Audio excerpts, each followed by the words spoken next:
Graça e paz do nosso Senhor Jesus Cristo, mais uma exposição bíblica do canal Frutificai.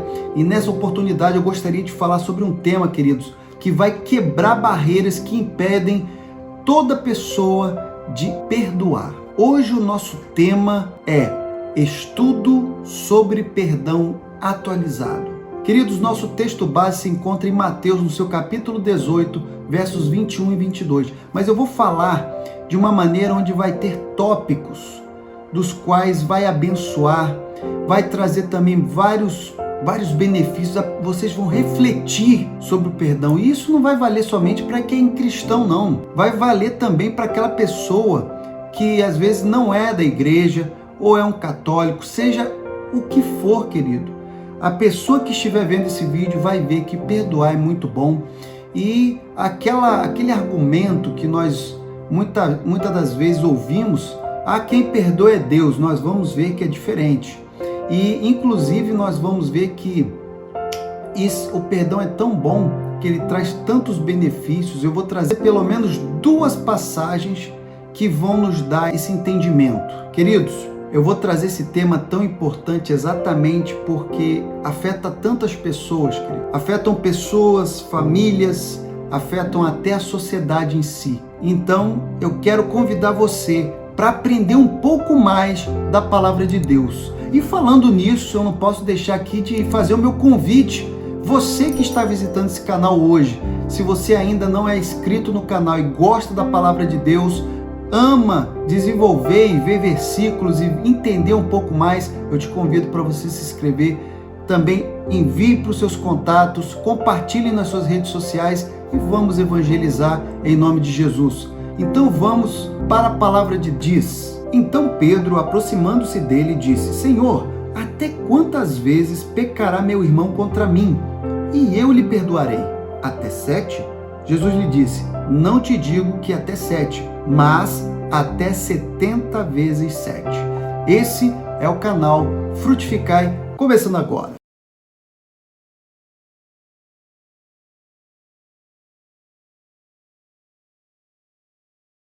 Bom, amados, eu gostaria muito de falar sobre esse tema, eu gostaria que você tivesse toda a atenção possível.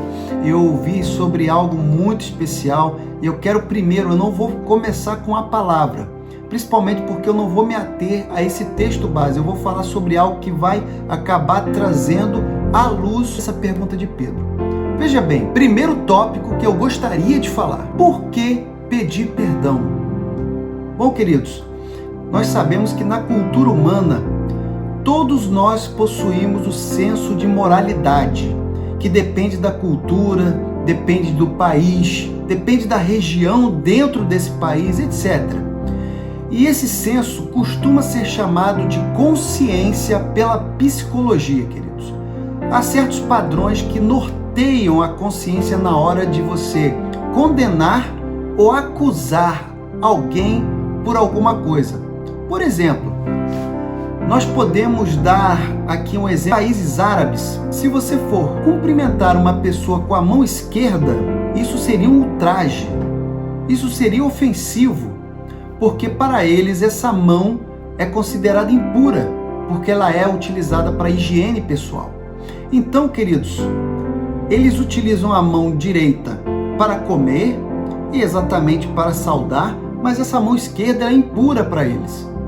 É claro que se fôssemos cumprimentar uma pessoa com a mão esquerda aqui no Brasil ou qualquer em outro lugar ocidental, não teríamos esse problema. Exatamente porque há esse senso moral, ou então tem essa consciência que norteia esse costume e que acaba reforçando que a consciência e o senso moral sempre é utilizado, até mesmo quando é para uma acusação, até mesmo quando acontece uma coisa que venha trazer a ruptura e as pessoas venham a se magoar. Dito isso, queridos, a falta de perdão, ela traz um abismo muito grande entre casal, entre família, entre duas pessoas que sejam amigas e até mesmo entre nações. E por que pedir perdão? Essa pergunta fica latente. E eu vou dizer aqui pelo menos algumas coisas que vão acabar te ajudando a entender. Sem perdão, queridos, nós não temos, nós temos sempre uma amargura no nosso coração e no nosso ser. 2, acaba limitando oportunidades e convívios e momentos juntos com essa pessoa no qual você está tendo essa falta de perdão. 3, você mantém o seu contato de inimigo moral, essa pessoa que muitas das vezes fez parte da sua história. Você mantém essa pessoa como inimiga e às vezes ela foi uma pessoa muito importante para você no passado. Então, você ainda mantém. 4, outras pessoas ou terceiros são afetados de forma que se sentem constrangidos de interagirem com essa pessoa no qual você não fala ou que você considera inimiga por causa dessa falta de perdão. E 5, o seu coração nunca tem paz plena. Eu acho que até esse daí é um motivo suficiente. Por que perdoar? Agora sim, passando para um próximo tópico, eu gostaria de falar essa pergunta: tenho que perdoar? Bom, queridos, eu gostaria de ressaltar que só existe perdão quando uma das partes toma a iniciativa de arrependimento e de pedir desculpas. Mas dentro do estudo e ensinamentos que muitas vezes nós vemos, que são às vezes até errados, eles dizem que nós devemos sim ter o perdão em todos os casos, mesmo que não haja o arrependimento ou o pedido de desculpas. Isso dando o exemplo de Cristo, que perdoou sem ao menos ter alguém que tenha pedido o perdão. Nós temos que fazer o entendimento até para aconselhamento. Veja bem, vou dar um exemplo aqui. Se uma pessoa lhe pede ajuda e diz que o seu cônjuge o está traindo ou traindo a ela, aí você vai dizer para essa pessoa: não, perdoe, porque você é cristão. Porque independente da pessoa estar traindo ou não, você tem que perdoar. Queridos, isso é um conselho a ser dado? Ou existe sim situações onde devemos perdoar, e existem situações dos quais nós devemos sim tratar conforme o caso. Esse sim é o modo de nós entendermos o perdão. O perdão, ele deve ser sim praticado. Ele é uma prática, não é uma coisa para ficar só na teoria ou no pensamento. No entanto, existem casos dos quais não tem como você pedir para uma pessoa que ela venha perdoar. Uma pessoa que muitas das vezes pode estar sendo agredida verbalmente, de forma costumeira, todo dia. Será que tem como você falar: não, mas assim como a Bíblia está dizendo, são 70 vezes 7. Que isso, querido? Nós temos que ter todo o entendimento. Tanto que o perdão que liberamos, sem que a outra pessoa saiba, que é o que muitas das vezes acontece, por esse pedido de falar assim: não, perdoe, porque nós somos cristãos, devemos perdoar. Então você perdoa, mas a pessoa que está ali não sabe que você perdoou. Por quê? Porque não houve reconciliação. Você não foi até ela para poder se reconciliar, mas você perdoou. Você falou com Deus e falou: Senhor, eu perdoo fulano de tal, mas no entanto não quero nem chegar perto. Eu quero estar muito longe dessa pessoa, eu não quero contato com essa pessoa. Que espécie de perdão é esse que nós temos? Se não tem iniciativa de arrependimento, se não tem iniciativa de pedido de desculpas, e nós temos esses ensinamentos, o pedido de perdão, queridos, deve existir. Não é somente orar a Deus e falar: estou perdoando. Nós temos que entender isso de forma muito mais profunda. E isso daqui, quando Pedro está fazendo essa pergunta, onde quantas vezes ele tem que perdoar o seu irmão que venha cometer algo contra ele, não é para ele chegar e perdoar o irmão e deixar ele lá, o irmão sem saber que por dentro ele perdoou, mas também não quer ficar em distância. Por que Pedro achou tão difícil o número no qual Deus colocou? O Senhor Jesus ali falou que exatamente ele tinha que procurar a pessoa. Ele tinha que ir à pessoa, ele tinha que resolver a situação. Aquele litígio, aquela falta de perdão tinha que acabar de forma definitiva. Não é só uma das partes. Não é só uma das partes que pede perdão. O perdão, ele envolve as duas partes. As duas partes devem se encontrar e devem harmonizar a situação. Bom, esse daí é um motivo do qual eu queria trazer para vocês que não há benefício nenhum o perdão que muitas das vezes ouvimos falar sobre você perdoar e deixar ali a pessoa sem saber que houve o perdão. Não tem benefício nenhum, porque não há reconciliação, o perdão não está completo. Falar, não, Senhor Jesus, eu vou pedir ao Pai que eu estou perdoando essa pessoa, estou liberando perdão. Estou liberando perdão. A pessoa passa, você vira o rosto.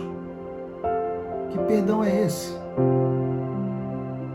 Quer dizer que o perdão traz o esquecimento? Não. O perdão não traz o esquecimento, mas o perdão sara. Sara a ferida. Cicatriza a dor. E é isso que deve ser anunciado e deve ser ensinado. Não é de repente você ser o melhor amigo, pessoa que de repente fez uma coisa, que provavelmente fez uma coisa muito pesada contra você, mas é você ser uma pessoa no qual vai tratá-la da melhor forma possível como uma pessoa em Cristo. Esse é o ensinamento. Bom, queridos, Jesus ele veio para perdoar a humanidade. Ele veio reconciliar o homem a Deus. Essa atitude, queridos, é um benefício no qual, veja só, quem era o ofensor? Todos nós. Nós que pecamos. Nós é que tínhamos que pedir perdão. Nós é que tínhamos que pagar o preço. Mas, no entanto, foi quem que pagou? Quem é que fez todo um sacrifício para que nos reconciliássemos com Deus? Jesus Cristo.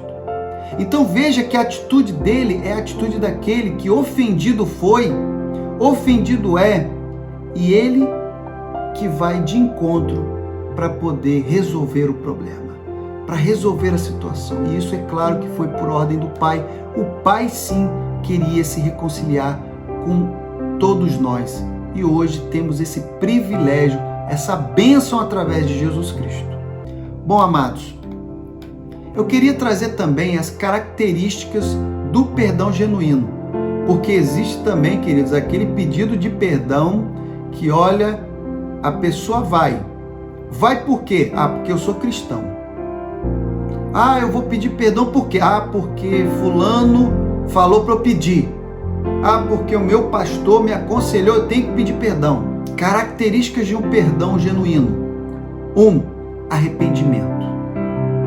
Amados, para você ter certeza que o pedido foi verdadeiro, sempre o pedido de desculpa vai ser emocionado.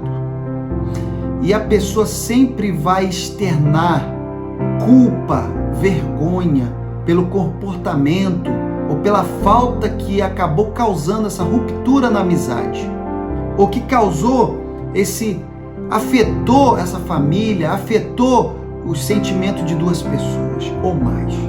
Sempre vai acontecer isso.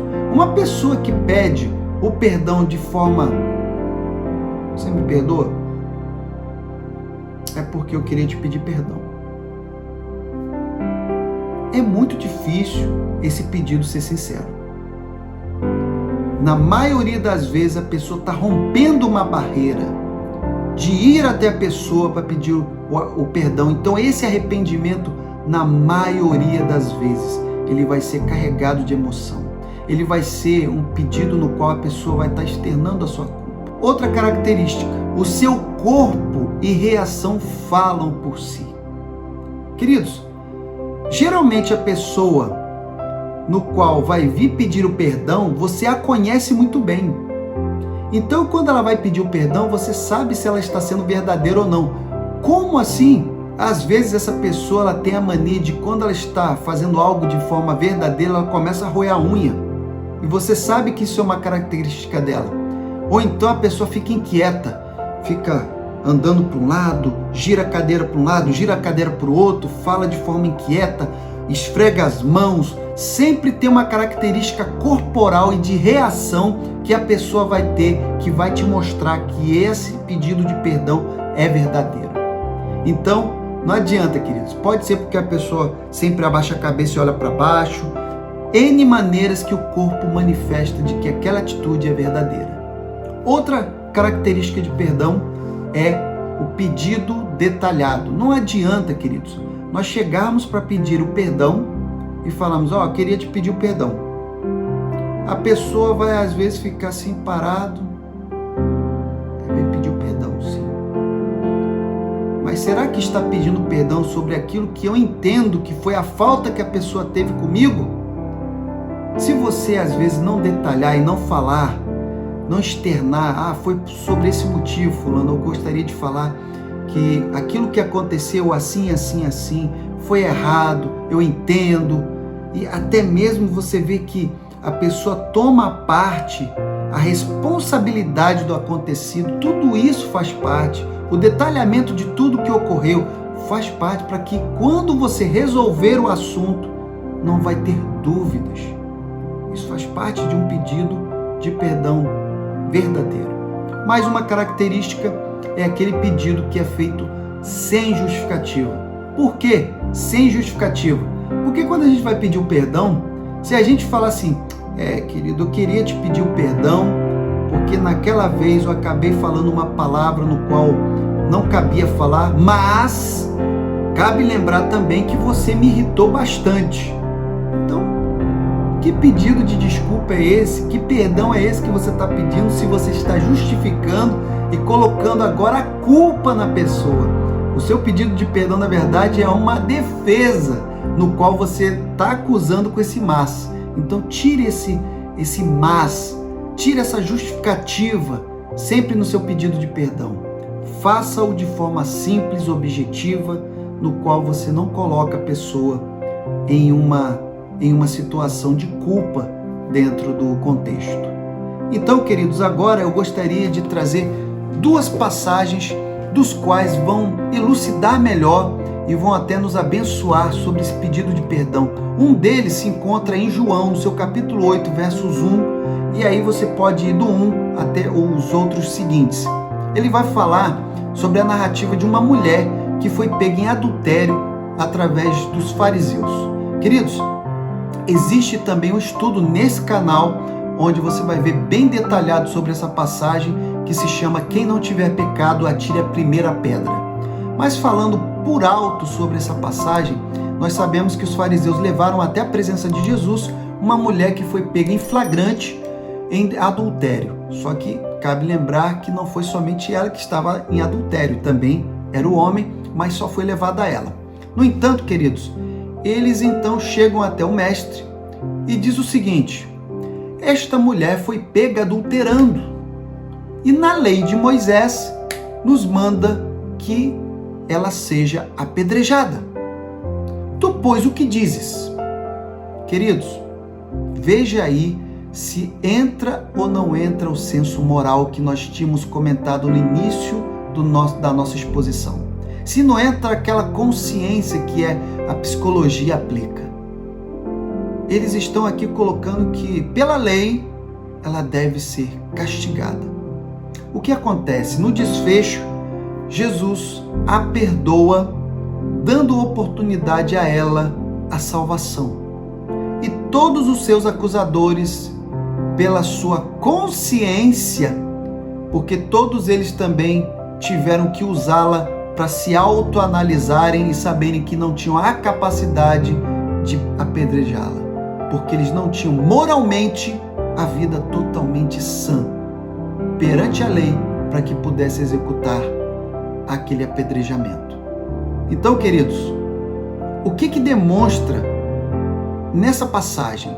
Demonstra exatamente o perdão no qual nós nunca teríamos capacidade de pagar, aquele no qual já tinha mencionado.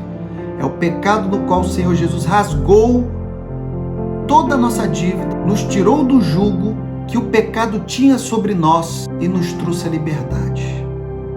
E não é a liberdade que muitos acham, é a liberdade de você ser uma pessoa que hoje tem acesso livre com o Pai, que pode viver uma vida sem o peso, sem até mesmo a culpa de estar pensando sempre no pecado original. Amados, é maravilhoso essa passagem. Eu convido para que você possa ler na sua casa. Também nós temos aqui uma segunda passagem onde o mestre, já falando com Pedro, respondendo a Pedro, agora ele vai falar uma parábola. Isso se encontra em Mateus 18 e você pode ir vendo aqui os versículos dos quais vai falar sobre ela. Essa parábola, querido, ela exemplifica exatamente uma resposta, né? Onde um rei, ele estava fazendo as suas contas e vendo ali, ele viu que um servo lhe devia bastante. Ele apresenta este homem que lhe devia aproximadamente 10.000 talentos. Queridos, 10.000 talentos, só para que a gente possa entender, equivale a 6.000 denários. Um denário era um dia de salário na época. Se a gente fosse representar o que aconteceria hoje, como seria esse valor hoje de 10.000 talentos, seria aproximadamente 3 bilhões de dólares. Muito dinheiro. Algo astronômico, queridos. Inalcançável. Então, queridos, aquele rei então, vendo que o seu servo estava ali prostrado, pedindo compaixão, misericórdia, que ele fosse generoso, aquele rei então, ele se compadece de forma íntima e perdoa aquele servo a sua dívida, tão grande que ele tinha. Aquele servo então livre, ele está caminhando e ele se depara com o seu conservo. Esse seu conservo lhe devia 100 dinheiros, que seria 100 denários. 100, se um denário era um salário, seria 100 vezes um salário de um dia. Queridos, era muito pouco perto do que ele servia.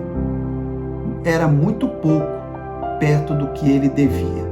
No entanto, ele pegou esse conservo e mandou-lhe prender, até que ele pagasse o que ele devia. Queridos, quando esse rei, sabendo do seu sentimento, do que ele fez com o seu conservo, da sua falta de perdão, da sua dureza de coração, então ele vai ali e não perdoa também a dívida que esse servo tinha para com ele e manda-o prender. Queridos, veja que no exemplo de Jesus, na narrativa, Jesus está fazendo como é pedido no Pai Nosso. Assim como o Pai lhe perdoa, nós temos que também perdoar. É o perdão que começa do Pai, que nos perdoou de forma que não tínhamos como ter esse perdão, como mais uma vez eu falo, não tínhamos como ter. Então nós temos que também fazer algo que seja um diferencial, algo que muitos poderiam olhar e falar assim: é impossível fulano perdoar o outro, porque foi grave, foi algo muito nocivo que essa pessoa fez. Mas, queridos, o perdão, ele traz um benefício muito grande. Ele acalma os ânimos, acalma os corações, ele traz harmonia entre as pessoas, ele traz com que pessoas se reúnam novamente, faz com que situações sejam revertidas e pessoas venham a trazer alegria em seus rostos. Então, queridos, eu queria trazer esse estudo sobre o perdão exatamente porque eu já tenho um estudo sobre perdão, mas eu gostaria de complementá-lo. Como nós devemos perdoar, queridos? Como nós devemos tirar aquele pensamento de que, como somos cristãos, nós devemos perdoar. Isso não é só para cristão, não. Isso é para todos. Todos devemos perdoar. Todos nós devemos ter o entendimento e a capacidade disso. Agora, é claro, perdoar é fácil? Não, de forma nenhuma. Perdoar vai fazer com que muitas barreiras venham a cair por terra. E essas barreiras só cairão por terra se você pedir ajuda. Peça ajuda a Deus, peça ajuda também à sua família, peça ajuda para quem for especial. Queridos, nós não conseguimos perdoar de forma tão espontânea. São poucas as pessoas. Agora, veja o exemplo, por exemplo, da criança. A criança, muitas das vezes, a outra vai lá e briga e fala e tal, a outra chora. Daqui a pouco as duas estão rindo juntas, porque o perdão espontâneo ela esquece. Ela volta ali a falar com seu coleguinha para que os dois continuem brincando, continuem na harmonia. Então, queridos, nós temos que inundar, nós temos que colocar no nosso coração esse sentimento de que nós não temos que esquecer, mas que nós temos que transcender todo esse tipo de amargura, todo esse tipo de sentimento negativo e temos que trazer a paz às nossas famílias, aos nossos amigos que amamos, aos nossos familiares e até ao nosso cônjuge, se porventura algo acontecer. E que dirá o nosso filho, que muitas das vezes pode fazer algo? Queridos, perdoe, porque a tua casa e a tua família será uma bênção. Que Deus possa abençoar a ti e a todos em nome